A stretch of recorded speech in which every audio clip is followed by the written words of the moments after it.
Hey everyone, Mr. Sujano here. Welcome to another edition of Fightsticks of the Month. Let's get started. Alright, to kick things off, every month I go over the best of the best from Reddit Fightsticks. Reddit Fightsticks is an amazing community, a lot of talented members and a lot of friendly members. If you're into arcade sticks at all, or great artwork, or ingenuity, check out Reddit Fightsticks. You're pretty much guaranteed for a good time. First up here, we're going to go over some fight stick news. It appears that the Pico Fighting Board version 1.1, which is one of the fastest arcade stick PCBs that you can actually get, is no longer available to be ordered. I'm not quite sure what's going on here. I've been asked a ton about it, and I don't really have an answer for you. I did review the version 1.0 fighting board and it was amazing. And Farrell sent me the version 1.1 here and it's also amazing. Unfortunately, on the Farrellware store here, it says, "I am sorry to inform you that the Farrellware shop is temporarily closed. Any orders placed within the last month will be canceled and refunded." So fingers crossed that everything's okay with Farrell and hopefully the store opens up again soon at some point. I mean, the Pico Fighting Board is amazing.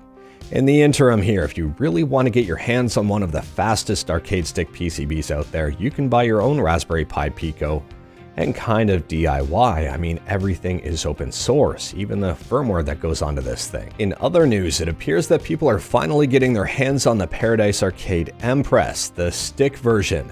I reviewed the stickless version and it's awesome. Well, the stick version here also looks like it's not going to disappoint. So if you're interested, check out Reddit Fightsticks, and users are starting to post their pictures of them. The Snackbox Micro art cases have dropped and people have been making some pretty neat creations with them. Someone made an Among Us Mixbox that plays a chiptune version of the Among Us theme every time it's plugged in. And someone else turned a toy into a fully working fight stick, complete with a Brook UFB mounted inside. Absolutely insane. And now for the top 10 fight sticks of the month. In 10th place here, we have a first timer. And for a first time stick, it turned out very nice. It's an Akuma themed stick.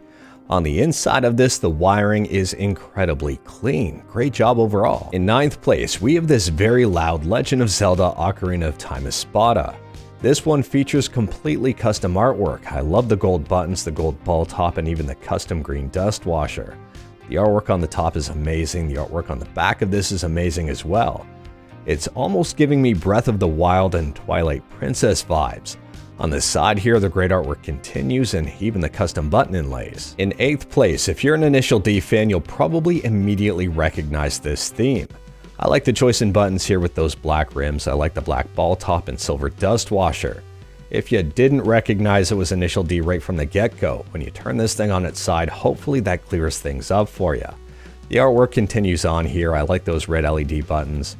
On the bottom here, this is really cool. I think it's the negative view of the car. I'm not quite sure on how to call this properly, the proper artistic term or the photographic term. Let me know in the comments below. But I do like that artwork overall. And it does glow from the bottom. They've got the white LEDs probably around the entire thing here. Yeah, they do. This one is beautiful. In 7th place, for all you Chun-Li fans out there, well, here's a stick for you. We've got the Second Impact artwork on this. The blue ball top and blue buttons tie in with the theme nicely. The beauty on this one is also on the inside. Check out how clean that wiring is. This is a nice stick. In 6th place, we have this absolutely stunning Tmnt Raphael themed stick. The artwork on this one is second to none. I'm pretty sure this is done by Clev. On the top, on the bottom here is really awesome. The metallic red buttons on the side are great, and check out those button inlays. We'll get a better view of them in just a second here. Also, big shout out to the photography on this one. You can tell a lot of care, a lot of thought went into these photographs, and the staging is nice. It makes choosing this a heck of a lot easier because they're great photos to begin with. The inside of this is also beautiful. So beauty was not on the outside, it was also on the inside. The braiding here for the wires is nice. Everything is incredibly clean. Artorias Akai is known for nice wiring. And here's a better look at those completely custom button inlays. I almost missed the custom cable as well. This stick also features LEDs, and here's what it looks like in action. And speaking about great wiring, in 5th place here we have this beauty stick from Bearwit. The overall theme of this one is creepy. I love the extra buttons on here, even the ones on the side. The internals are, well, they are second to none. They are stunning. And there's a nice window on the back of this so you can see into it to admire those beautiful internals. And also here, the custom etching on the foam pad is a nice touch. In fourth place, if you thought the Snackbox Micro was small, check out this brand new DIY build. It's tiny.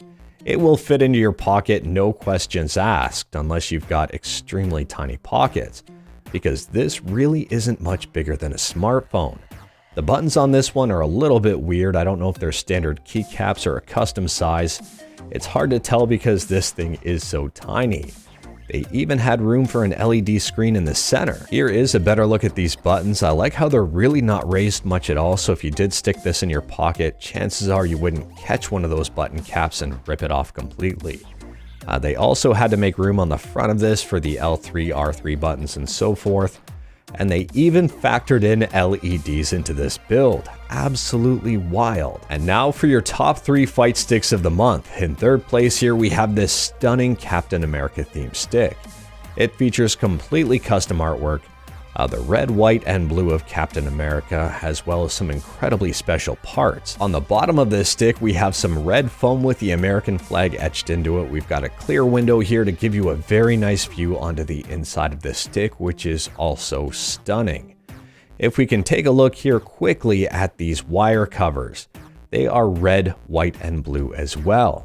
There's even a cover to hide the wiring on the PCB here that's also Captain America themed. If this fight stick doesn't impress you at all, I don't know what else to say other than maybe stick around for numbers 2 and 1. In second place, if you're a fan of Pokemon, if you're a fan of outrageous things, if you're a fan of highly functional things, well, this stick might be up your alley. We've got the Ditto Stick, and it's kind of got something for everyone. We have a whole bunch of different control types on this. I even like how they staged it here for the photograph. On the top left-hand corner, we have a joystick, an analog stick. We have the standard joystick here. It's got a custom Pokemon ball top on it. We have the hitbox style of layout. We have a WASD style of layout. And we also have the extra buttons here offered in something like the hitbox cross-up. On top of all of that, this stick actually looks practical to use. And that's based on the shape alone here. Yes, this thing is completely outrageous, but we don't have any sharp edges on the bottom here. It's nice and flat.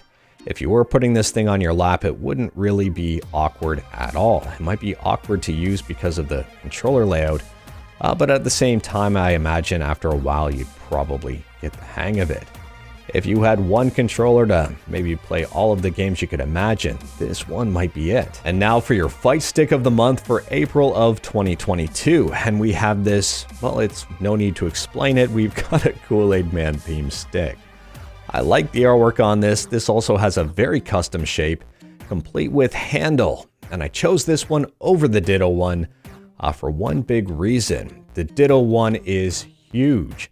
It features probably a little bit more than this one. It's probably a little bit wider and possibly a little bit more cumbersome to use, whereas this one looks a little bit more portable. It does have a built-in handle, and it also makes me smile every time I look at it because it's ridiculous but awesome. I mean, if you played a tournament and you were faced up against someone using a stick like this, could you really be mad at them? You take a look at the stick after you lose and, well, you were beaten by someone using a Kool-Aid Man stick with a whole bunch of controls.